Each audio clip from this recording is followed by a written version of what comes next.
This glass sculpture is the Mobius loop, and as many of you, probably most of you know, we use it to symbolize innovation for the very simple reason that it goes around in circles and the inside becomes the outside and it continues forever. Now I'm going to honor the person first,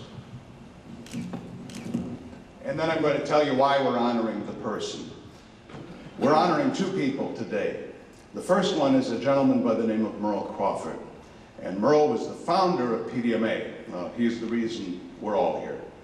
He created this platform which is not only sustained but has grown, involving impressive people from throughout the world.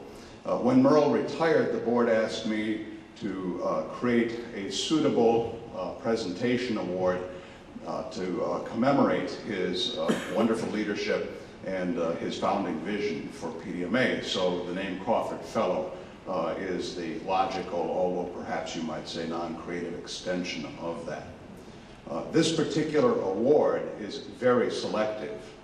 The person I'll introduce to you in a moment is the fourth person to receive this award since its inception. I was honored to be the second. Bob Cooper, who you know, is the third. And Abbie Griffin, who you will soon meet if you are not already familiar with her work, is the fourth.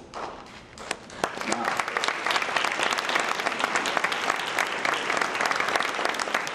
when I had more hair, we had a reception at a meeting, and a young, newly minted PhD came up to several of us and said, "How can I get involved? This is exciting."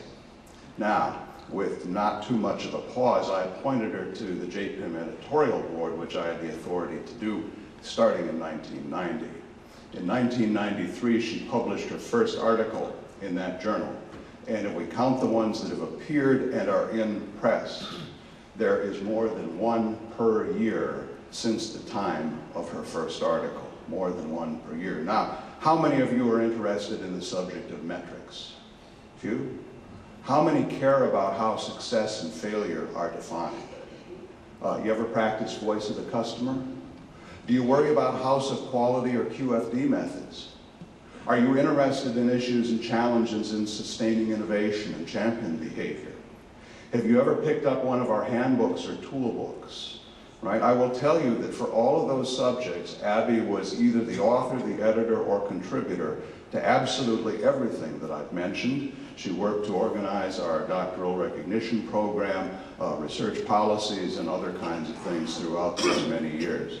This award is made in recognition of superior and unique contributions that have advanced the state of professionalism in the discipline of new products management through direct contributions of knowledge, service, and practice. That's a lot of words. It means two things. She's instrumental to the growth and stature of this organization, and she is instrumental to the growth and stature of the profession which we all love. So please join me in recognizing Abbie Griffin for her instrumental contributions to our profession.